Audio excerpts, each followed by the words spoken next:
Germany, London. This is brilliant. Is there anybody from Trinidad and Tobago? Not yet. If there is, can you put it in the chat box? That'd be brilliant. No, amazing. Just making that up. So this is, Pakistan, Germany, Portugal, Mumbai, Brazil. Fantastic. So many people. Okay, brilliant. So it looks like right now we have about 80 attendees. So I'll begin the webinar now. Wonderful. So hello everyone, and welcome to this edition of Hult's Thought Leadership webinar series, where we explore the hottest topics affecting society and business today. For those who are joining a Hult event for the first time, just a bit of background about us. Hult have designed a school that looks to the future by focusing on developing your leadership skills, challenging you with a future-oriented curriculum, and building a global perspective that only first-hand experience can bring. We currently offer an undergraduate program, 5 specialist one-year master's programs, a 1-year global MBA, and a uniquely flexible part-time executive MBA. For more information on all our programs and upcoming scholarship deadlines, please check out hult.edu. So, I'm going to say this morning, but for me it's the evening, this morning for Keith. We're joined by Professor Keith Merron to explore one of this year's hottest topics, which is remarkable leadership. Now, before we begin, just a little bit of housekeeping. The webinar will last around an hour in total, and we will have time at the end for questions. And a recording of this webinar is being taken, and we will send it out to everyone post-event, hopefully tomorrow, if not the next day. And we'll also put it on the Hult's YouTube channel.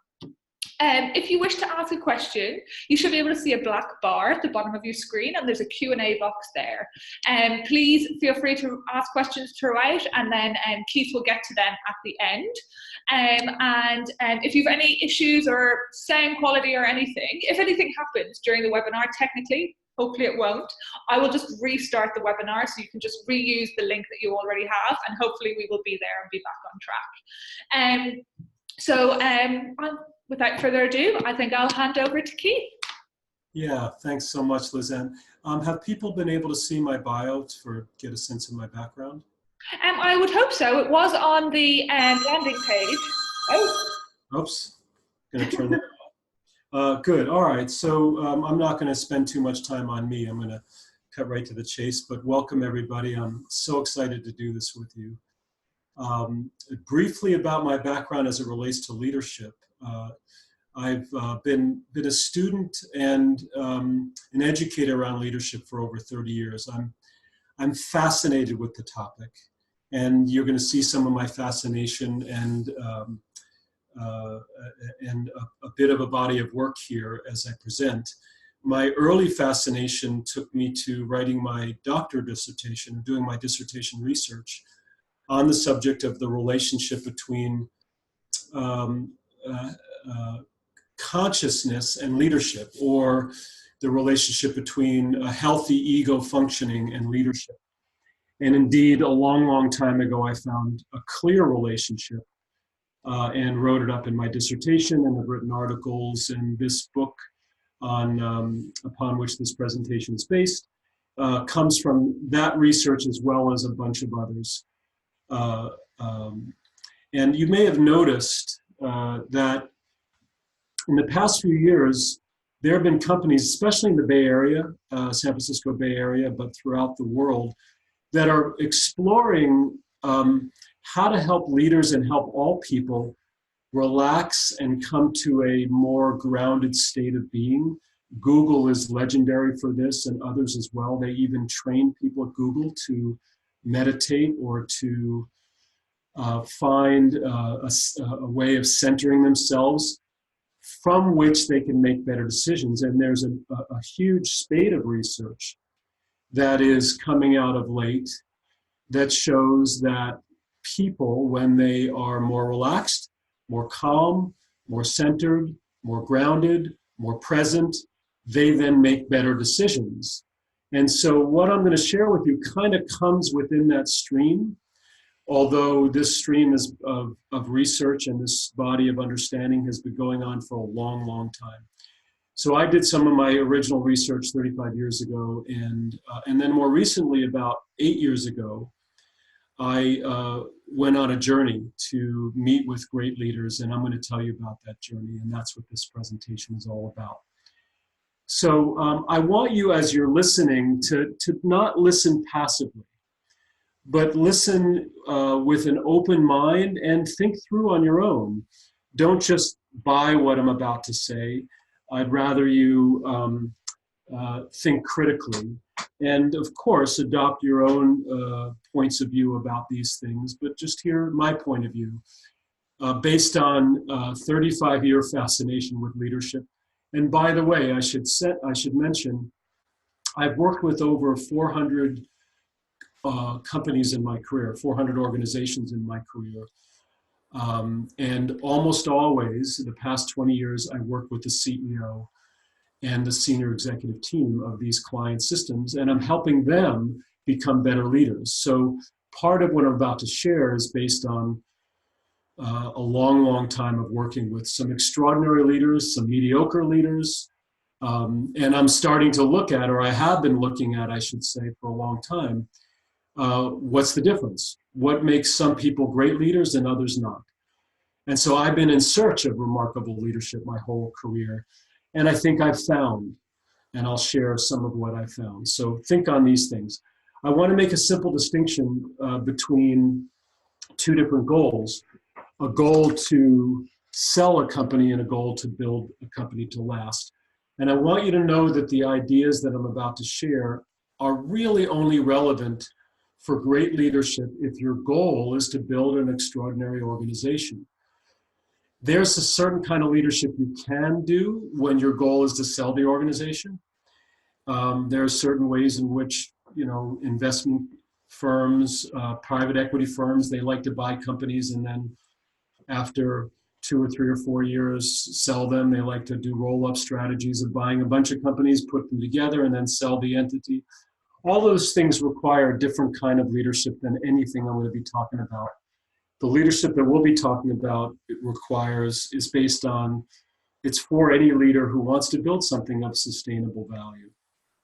So let me just talk a little bit about leadership background. I think we're in a leadership crisis, but I think we've been in that leadership crisis for a long, long time. Interestingly, leadership is probably the most talked about subject in business. When I did the original looking at leadership 35 years ago, I did kind of a scope of the research. And at the time there were, I think, over 15,000 studies of leadership, some crazy amount. And that was 30 some odd years ago. It's way bigger right now. If you were to do an Amazon.com search on leadership and just typed in the word leadership, I think you might get 6 million entries. It's just a big subject. It's hugely discussed and talked about. And I think for a reason. I think we look to leaders for guidance. Much like when we were a kid, we looked to our parents for guidance. They were our leaders. And a lot of the models that we have in our own psychology about leadership come from our experience from our parents. Either we had parents that were pretty healthy and we think, oh, that's good leadership, or we had parents that were pretty unhealthy and we go, oh, that's bad leadership. Or they were unhealthy and we adopt some of their unhealthy strategies. So our early formation of leadership comes from our experience of parents. But of course, as we get older, we see our teachers and the leaders of our religious institutions, the leaders of the military, the leaders of our government, and we look to them for guidance. And oftentimes we don't get necessarily very healthy leadership. And if we don't, we're troubled by that, or we adopt those models unconsciously. So it's just a big subject.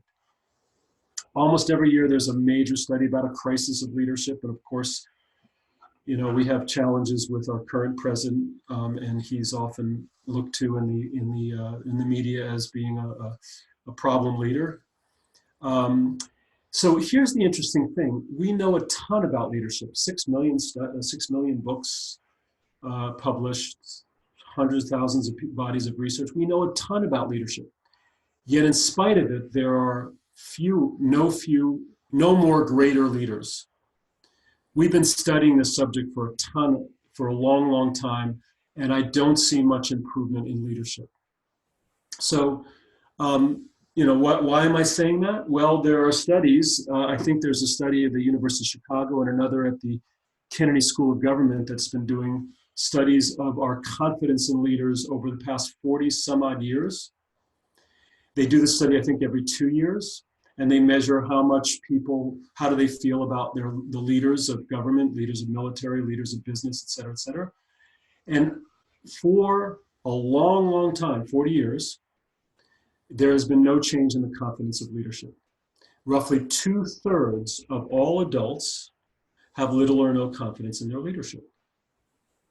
This cuts across all industries, roughly the same in all industries, and it's been going on for 40 years. So that's an interesting thing in and of itself. Why do we know so much about leadership and know so much about, and research can point to the direction of what causes great leadership and what does great leadership look like? And yet, in spite of all that, we don't have much improvement in leadership.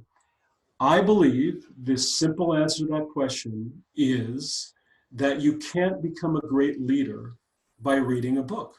You can't become a great leader by looking at research. It takes something more, and the something more is what this talk is all about.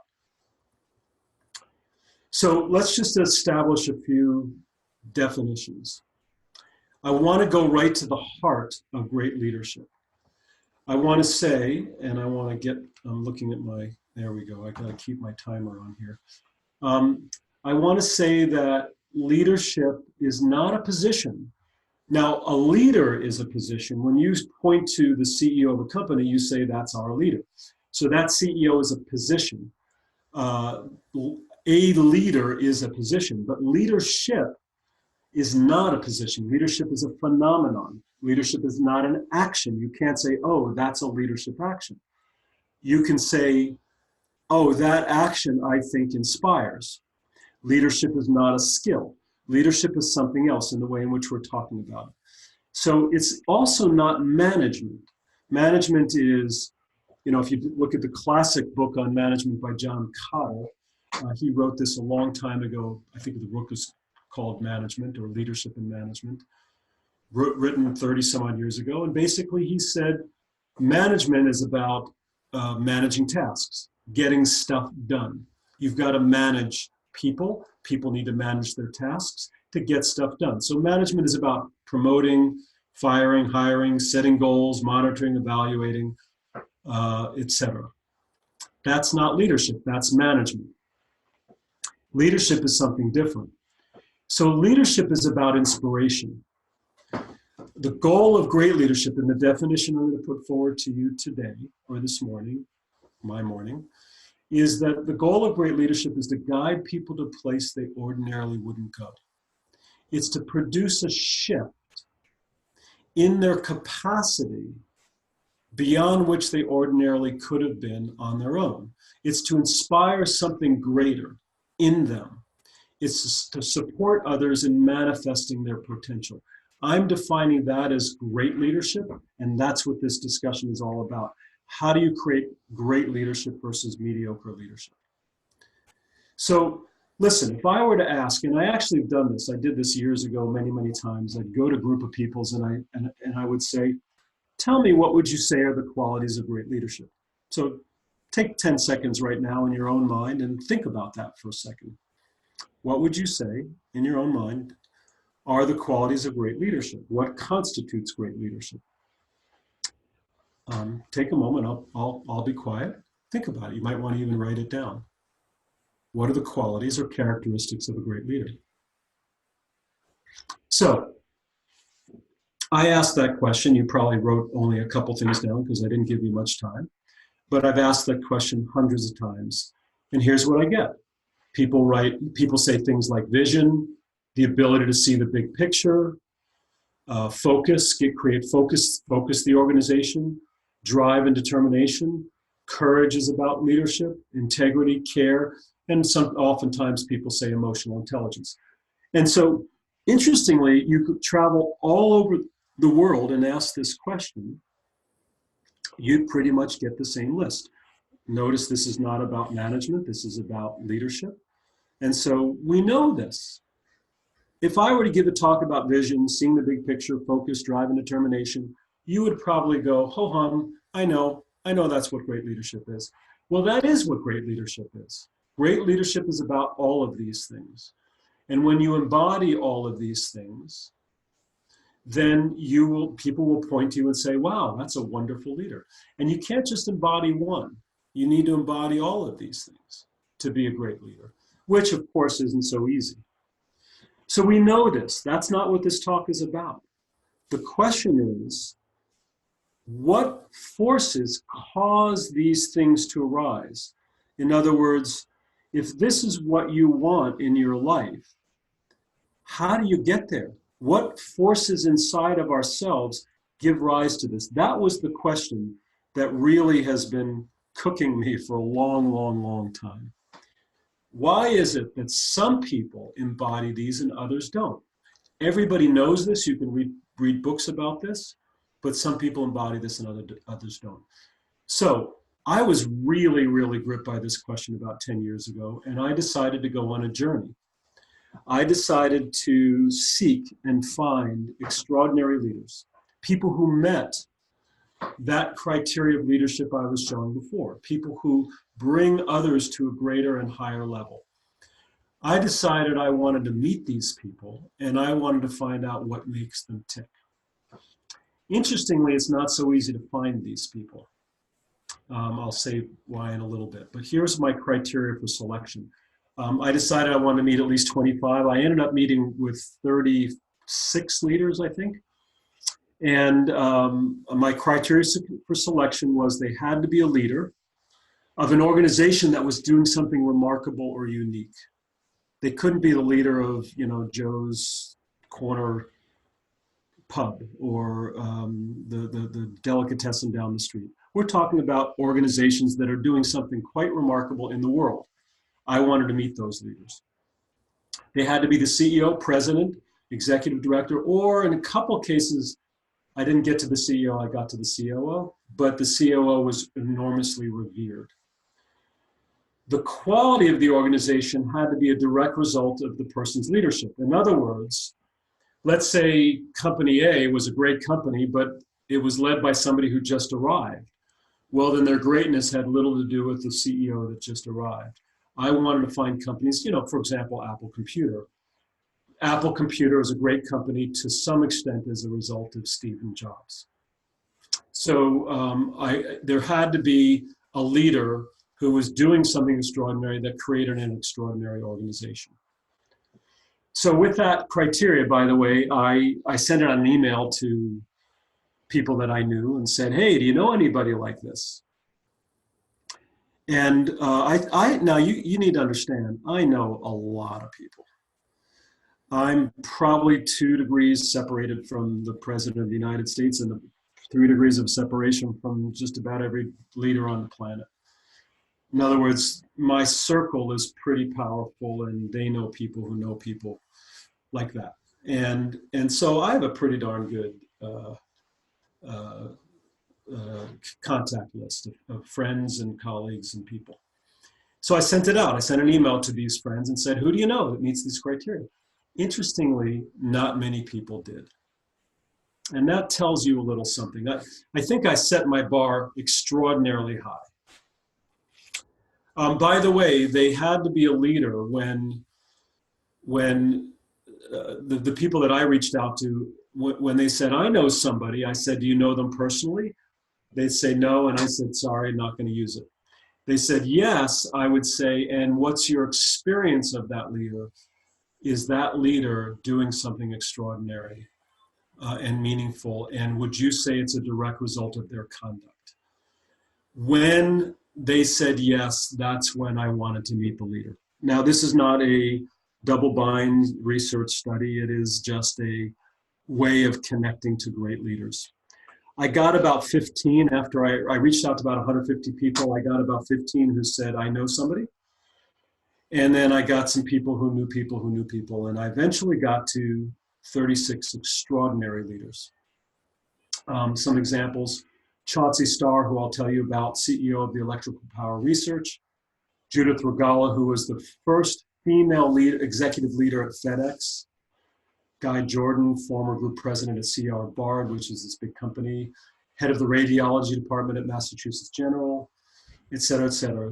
Larry Flick, chairman and CEO of the Trident Group, the head of the Golden Temple, CEO of JDS Uniphase, the CEO of Choice Hotels, which is a great hotel chains, comfort hotels, Days Inn, et cetera. Mary Taverna, who really brought the hospice industry to the United States. Mimi Silbert, who I'll tell you about, the CEO of the Republican of Tea, on and on and on.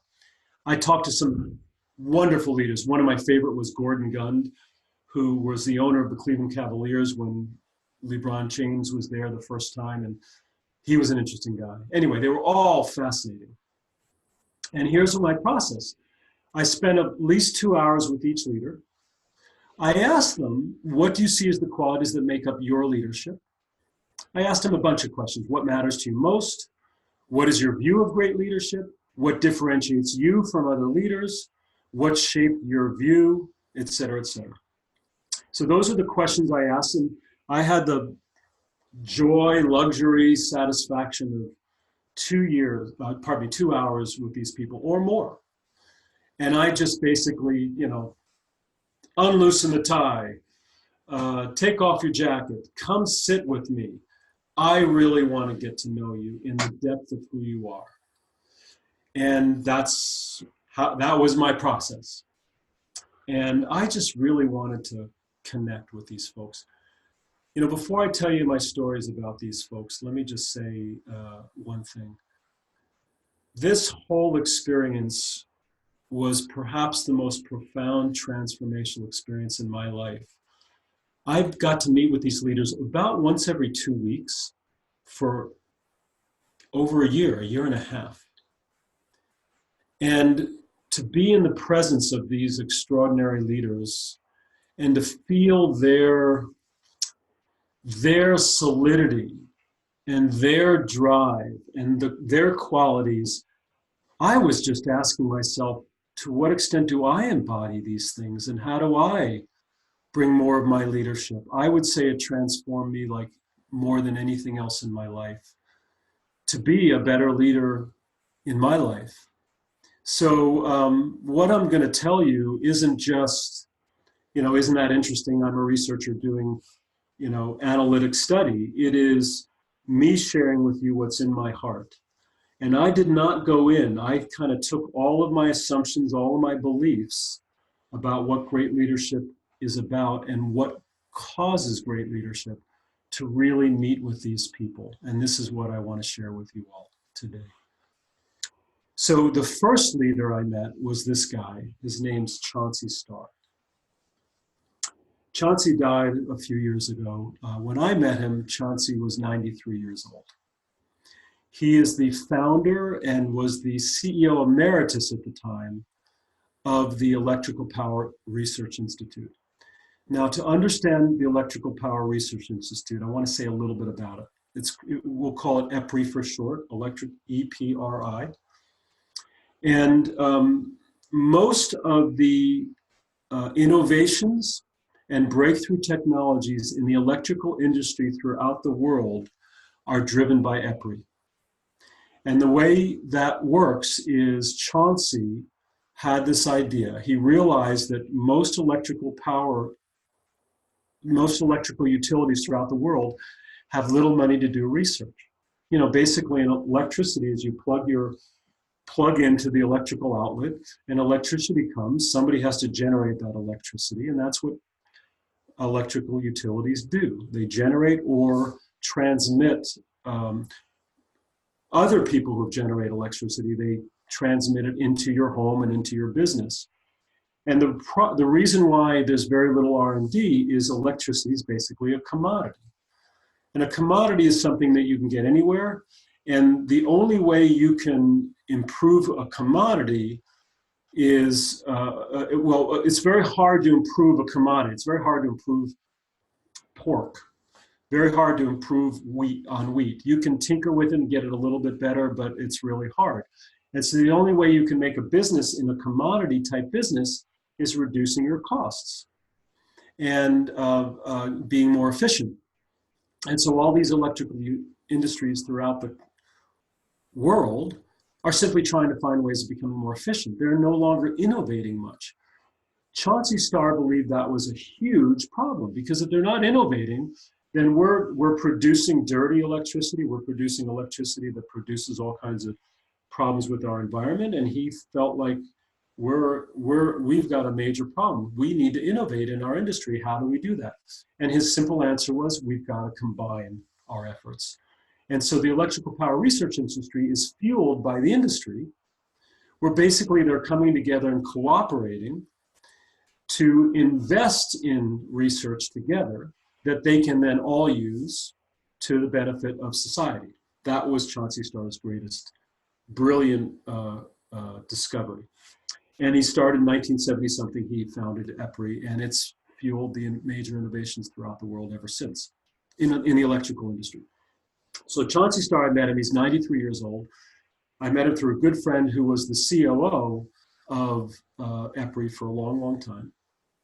And, you know, when I met him, it's such a beautiful thing. He's about 5'4". He was hunched over, walking with a cane, walking awfully slowly. I met him in a cafeteria at EPRI, and he was eating his sandwich, and a sandwich made out of, as I recall, not guacamole, but whatever it is, the thing that produces avocado. It was an avocado sandwich. He says to me, I point to a sandwich, I say, that's a really healthy sandwich. He says, yeah, my doctor is trying to lower my cholesterol. I want to live a long life. So it's just a very humble man, really a lovely man. And he wants to live a long life. I asked my friend later, why is Chauncey Stark still working at age 93? And this gets to the issue. I'll answer that question a little bit. When I started the interview, I asked Chauncey, I said, I understand you're a great leader. And he said, what do you mean? I said, well, my friend, the CEO, who you know very well, said you are an extraordinary leader. I'm wondering what makes you a great leader. He says, I don't think of myself as a great leader. I was shocked. You don't think of yourself as a great leader, Chauncey? He said, no. I asked him, well, how do you think of yourself? He said, well, I think of myself as somebody who's trying to solve a problem. I care about the problem. I care about this problem a lot. And I'm just trying to solve problems. By the way, he solved a couple major technical problems during World War II that helped the Allied countries defeat the Axis powers. And he likes to take on big problems. So the electrical utility industry was just a big problem that he was taking on. He doesn't think of himself as a leader. And almost every leader that I met, until I stopped asking because the answer kept on to be repeated, I would say, I understand you're a great leader. Almost all of them said, it's not how I think about myself. And I want to pause there for a moment, because think about that. So many of us want to be a great leader. We're striving to be a great leader. We think about leadership a lot. We're ambitious to become better and better and better and climb up the ladder to be a great leader. Isn't it interesting that great leaders, at least the ones that I met, don't care? They're not trying to be a great leader. They're trying to accomplish something. They're trying to make a difference. They don't think about their own leadership. Even though you and I do, because we want to be great leaders, they don't think that way. We may come back to this later. So back to the question. So I asked my friend,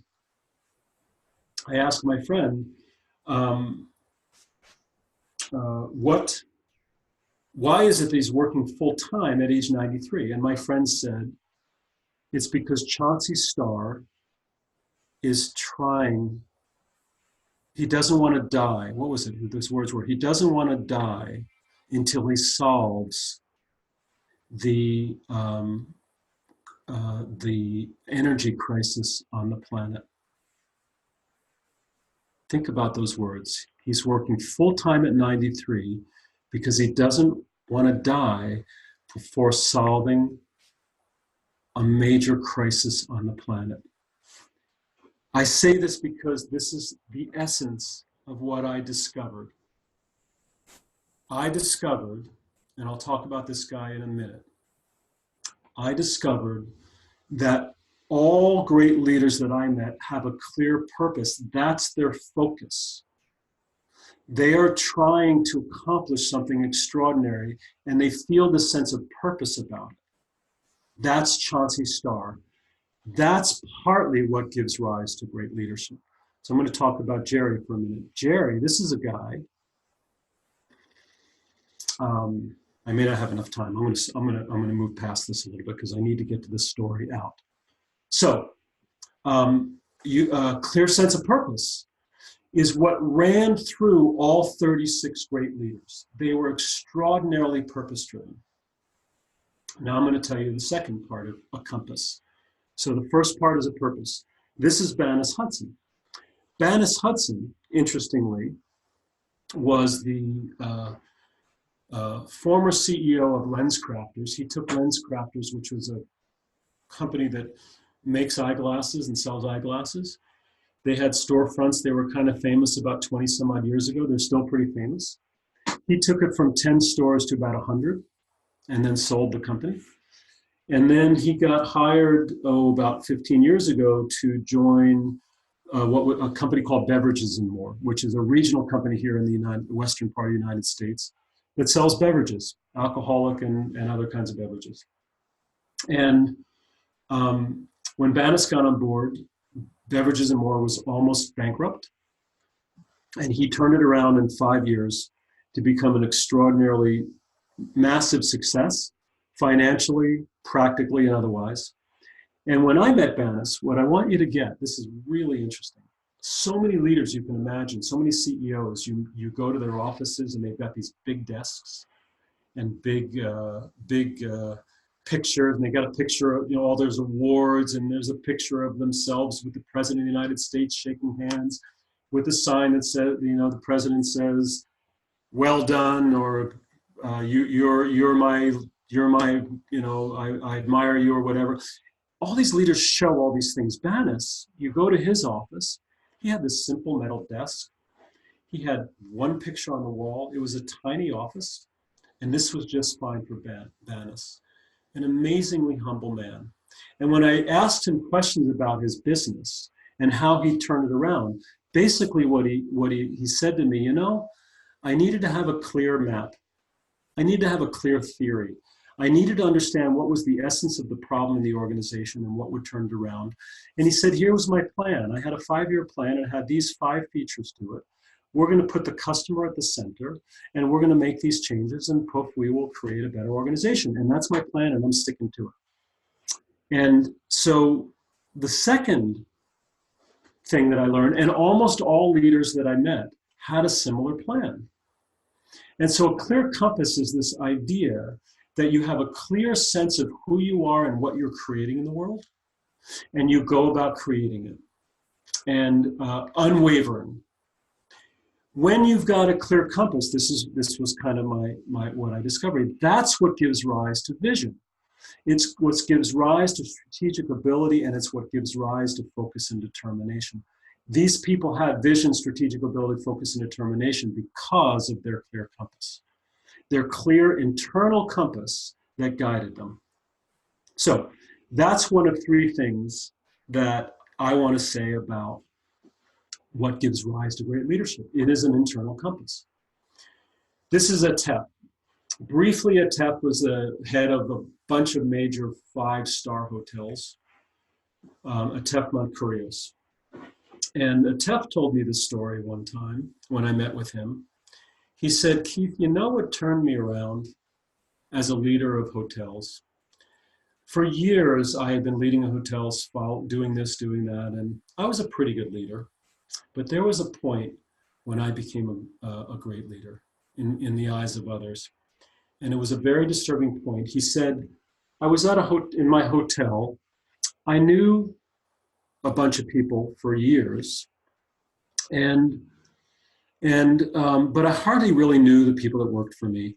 There was this one guy who swept the floors, and he shined the banister, and he cleaned the light bulbs and changed the light bulbs in our store, in our hotel. And every now and then I got together for lunch with him and we just chatted, but I really never got to know him. And one day I asked him, tell me about your life. And the guy said, well, I'm from some country like Cameroon, some country in Africa. He said, I came to the United States 20 some odd years ago, and this is not a TEF, this is the TEF, the guy who sweeps the floors. I was a biochemist in my country with a PhD, and I was a teacher. I was a professor at a major university in my country. And I came to the United States for some reason, trying to get a job. You know, I don't remember the reason, but there was a reason. Brought my family to the United States, and I tried to get a job as a professor and as a biochemist, and I couldn't get a job. Nobody would hire me. They heard my accent, they looked at the color of my skin, and I couldn't get hired. And so after 2 or 3 years of trying, I gave up, and I decided to take a job at a hotel, sweeping floors. It shocked Atep, as it shocks me, this story. And so Atep felt this man's heart, his sense of duty, and Atep made a decision in his mind. I will never, ever again walk past anybody without meeting them in the eye, without connecting with my heart and finding out who they are at the depth of who they are. And Atep said, that's what changed my leadership. I want you to meet Betsy Byrne. Betsy was the executive vice president at AT&T, this massive company in the United States. Betsy is a gay woman. She's a lesbian. She's very public about it. For a while, she was private about it, but then she went public 20 some odd years ago. She wanted to become CEO of AT&T one day. And she eventually reported the CEO. She was president of AT&T. As a gay woman, she was out as a gay woman. Everybody knew this. So being a woman, that's a big deal. And being the president of a major corporation in the United States. Being a gay woman, it's an even bigger deal, just because it's unusual and there are all kinds of prejudices that people have about these things, unfortunately. But she aspired to be the CEO. The CEO one day offered her the job. The CEO said, I'm going to step down. You are my heir apparent. I want you to take over CEO. This was her dream for 20 some odd years. This was what she wanted. This is what she believed she was meant to be. The CEO said, however, I need you to do the following 3 things before we anoint you as CEO. One of those 3 things was unacceptable to Betsy. She said, my values will not allow it. This is not okay. The CEO said, but this is the deal. To be CEO, you have to do this. She said, no. She turned down the job and she quit. So I'm saying this because, and I'm telling you Atep's story and this story and so many others that happened the same way, that these were not people who have values. When you think about values, we often say, these are my values and I have these values. These are people who were their values. Their values were so deeply connected to them that it's how they lived their lives. And so for somebody to spend 20 years wishing and wanting for a role, being offered it, to turn it down, it must be that their values are so deeply in them that they're I call it anchored. Their values are immovable and they're impeccable. They have this deep sense of caring. And I'm saying that those being anchored in one's values gives rise to those things that we point to as great leadership. It gives rise to integrity. It gives rise to trustworthiness and courage and determination. These things create the conditions of great leadership. So we have two. I'm going to go to the third really quick. I know I only have a couple more minutes here. But these two, deep internal compass, solid internal compass, and anchored in one's values, give rise to great leadership. The third, where did my thing go? The third, I don't have time to tell you the story. I'm just going to have to cut to the chase. But this is Mimi Silver. And I guess what I want to say about Mimi and others. So these people that I met were so solid, so easy to be with, so humble. A couple of them weren't humble, but most of them were. Almost all of them were extraordinarily humble. Almost all of them had this deep sense of ease in their body. And this sense of, this is just me. I'm doing my best in the world. I'm just me. In other words, they were good with themselves. Mimi is the founder of the Delancey Foundation, which is revolutionizing how we deal with people who are former felons. She was, I'm going to take a minute on her because it's so cool. She's worked with over 15,000 former felons. We're talking about people who have been in prison for 20 some odd years, people who are rapists, people who are murderers, people who are gang leaders, people who are drug dealers, et cetera, et cetera.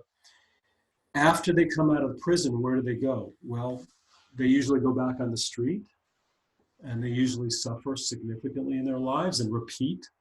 Well, she takes them in. And they built an extraordinary apartment complex. They do extraordinary work. They have, the Delancey Street Foundation has 7 businesses. And in these businesses, the people who left the prison work in these businesses, and you wouldn't even know. They seem like healthy citizens. Her foundation and her businesses help these former felons live healthy lives and not repeat. And she's got a lot of rules for how they have to live. And those rules are the foundation of her business. All I can tell you, which gets me this last people, is that she has this enormous sense of self to the point where she is comfortable living with these people. She has no concern about her family, her well-being, because she's solid with who she is. And because of how solid she is, everybody who works there, the first person that I met, I asked her, why does she work there? The person said, I want to be like Mimi. And why do they want to be like Mimi? Because Mimi and these other people that I met have this extraordinarily high sense of self-esteem. They're clear about their gifts, and they're good with who they are. And so when you're clear with your gifts, when you have a solid sense of yourself, high self-esteem, it gives rise to openness, to ease, to emotional intelligence. They give room for others to be themselves. They encourage other people to find their leadership. And that's Mimi, and that's my story. The 3 things that give rise to great leadership are inner compass, rock solid values, and high self-esteem. Self-esteem on steroids. Not a bloated sense of self, a solid sense of self. And this is where humility comes from. It's not self-deprecating. It comes from being good with who one is. And when you're good with who one is, you can surround yourself with brilliant people. You respect their view. You welcome their view in the conversation. And they then work better as a team. So there's a lot more I want to say, but I'm going to stop here. We're going to get some questions, and I hope I'm being clear. Anyway, so in the chat there's Q&A. I'm going to Q&A. Sidram asks, if leadership is not a position, why would you choose senior executives? It's a good question, because I think when people read books about leadership, they're fascinated by people in positions of leadership. So I just wanted to pick people that you or I and others, we go, oh, that's a great leader. That person is leading such and such a company. So I wanted to meet great leaders, but I wanted to understand leadership. And in my view, if you think about it, these three factors that I mentioned, anybody, you, me, anybody in the world could be more solid in who we are, live from our values, be good with who we are, and have a clear compass to guide us. Anybody. And so that's leadership. Anybody can express great leadership. I'm looking at some of the questions. Oh, this is a good question. As a leader, how would you know your decisions are good for the company? In my view, every company needs to have a sense of purpose, a clear mission, and a clear set of major goals. And those become our markers. Those become our guides for how we know if a decision is a good decision. Is it helping us move us toward those goals, that purpose? Is it helping us achieve our mission? And if you're a great leader, you would ask the question, is this consistent with our values? Is this a righteous decision? I met with one of my clients yesterday. I coach him. He's the CEO of an up-and-coming company. It's really a cool company. Some of you probably have heard of this company, but I won't mention it because I can't violate confidentiality. But we were talking, this CEO and I, about a decision he was struggling with. And he basically, he promoted somebody into an executive position, and now he's got some major questions about what to do because that leader that he promoted is making some major mistakes in his leadership, and the CEO needs to figure out what to do. And we looked at it from a number of angles. We said, well, let's look at our different choices here. And in the end, the CEO said, this is really simple. When I look at my values and when I look at who we are as a company and what we're about, I can only do this choice. This is the right thing to do. So is it the right thing to do? Is it consistent with our values? Is it consistent with our purpose? Is it consistent with our mission? Will it help us move our goals forward? I think that's how great leaders know whether they're making the right decisions. Okay, I'm looking at a few of these other questions. We're not going to obviously, there's a lot of questions. Can't answer all of them.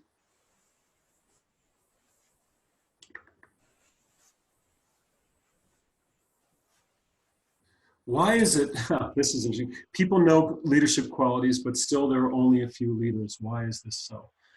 My view is that if you look at the qualities that I mentioned, if you look at three things: inner compass, rock solid values, immovable values, and a rock solid sense of self,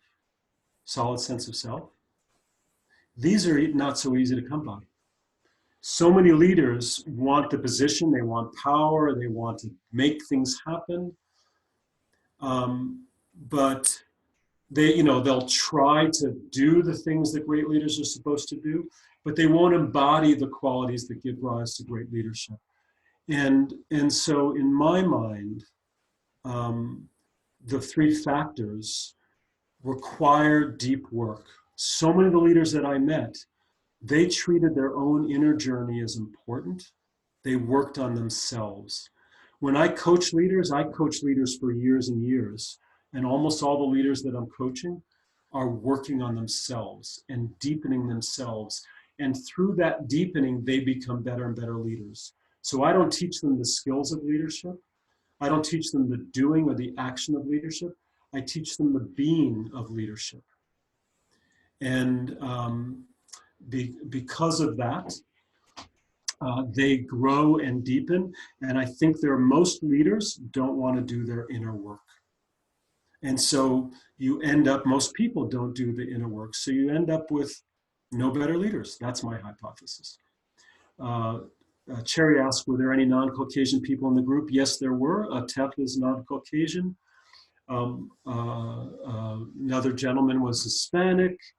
So there were probably about 10% non-Caucasian, and that's because we have very few non-Caucasians in the United States in leadership positions of major companies.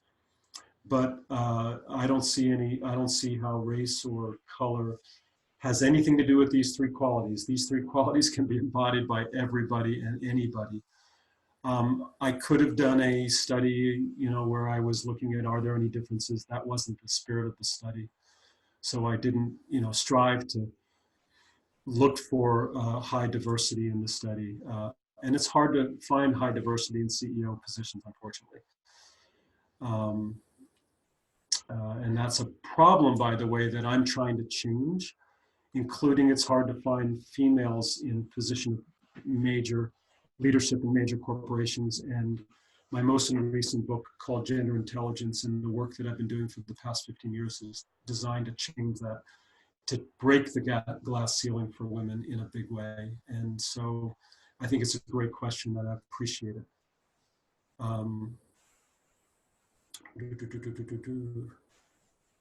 Is it possible to have those three qualities if you don't have great passion for what you do? That's interesting.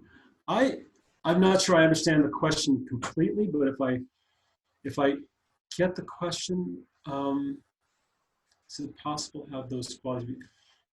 I think if you're doing a job that you're not passionate about, you shrivel. When I do work that I'm not passionate about, if I can't find my sense of purpose or my values in my job, then I'm not embodying my purpose. And so anybody who's working in a job and a task for, a long period of time, who's not living their purpose and their values and not embodying who they are, they shrivel. Those qualities that I'm talking about tend to kind of go in the background of their psyche, and they lose some of their potency in life. I would say if you're in a job that doesn't fit who you are, do everything you can to get out and find a job in an organization that you can feel good about, because that's when you become great. I can't tell you, because I consult organizations, there are a number of them that I will not work with. I just got asked a few months ago to work with this company. They were offering me a lot of money to work with the senior executive team. I'm talking hundreds of thousands of dollars with the potential. They were also offering me stock. With that stock, if it went where they said it might go, I would earn a few $1 million. And I started working with the company. I kind of got seduced, which is my fault, but I started to work with that company, and it became clear this company is not a company, and the leadership, the CEO is not a CEO that I wanted to work with. I would not feel like I could embody who I am with that client, and we parted ways. And I basically potentially lost a few $1 million. Now you're talking to a guy, I'm talking to you. I'm not wealthy. I do not have a few $1 million. I would love to have a few million more dollars, but it wasn't who I was. And I don't want to be living a life where I'm making money, but not making a difference. And I'm just here to make a difference. And I'd rather take my energy elsewhere. And interestingly, within 2 or 3 months, 2 new clients came aboard in my work. I'm working with those 2 new clients, and I'm loving working with them. And I wouldn't have taken on those 2 new clients if I had this other gig. So wouldn't have been able to. I would have been not had enough time. So, it all circles around, and it's just fine, and the money doesn't matter. As long as I have a roof over my head, I'm fine. Omar asks a question. What about a solid sense of others? I don't know what Omar means. What about, Omar, if you can ask another question at the end, I want to get to that if I can. Just retype, what do you mean by a solid sense of others? Would I consider that a key attribute to great leadership? Maybe. Here's a good question. Is great leadership a product of learning or discovering? Yeah, yeah. You know, there's the old standard question, is great leaders born or made? I would definitely sit on the side of they're made, because every leader that I met in this study, the 36 leaders, they all told me extraordinary stories about how they made themselves, how they learned and they grew to become a leader. They told me stories of their discovery, but they were open to discovery. So it was a learning process. It was a deepening process. Let me see. Perhaps just one more question, Keith. We're nearly, time's up. Oh, yeah. So I'm sorry, I missed that. What did you say? I think we have time for one or two more questions, but perhaps we need to wrap it up. Yeah. Yeah? All right. Well, Thank you. I think, yeah, sure.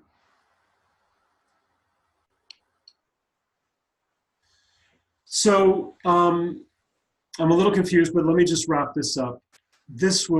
I'm really glad you all came and joined us.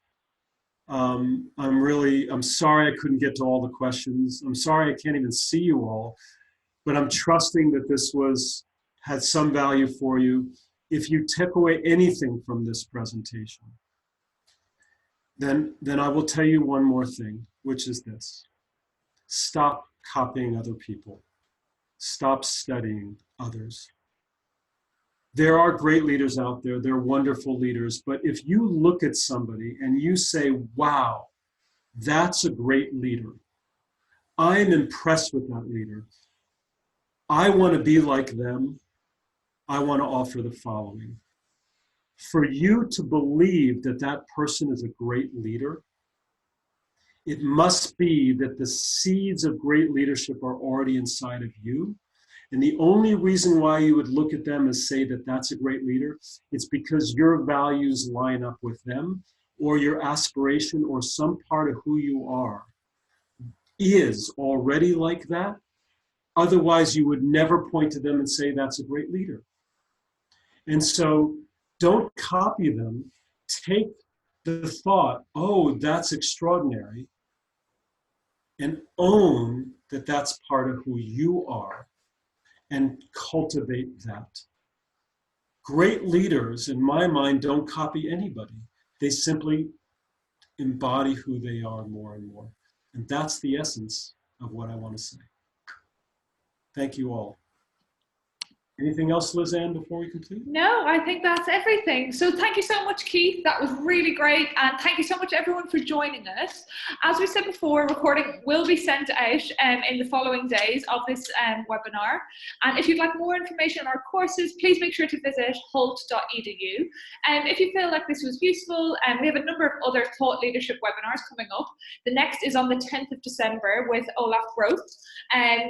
You should be able to find that on hult.edu/events. And if you use the drop-down bar, you'll be able to find the webinars. And we should have a good few number in the new year as well. So that's all from us today. Thank you so much for your presentation, Keith, again. And thank you so much, everyone, for joining us. Hope to see you all soon.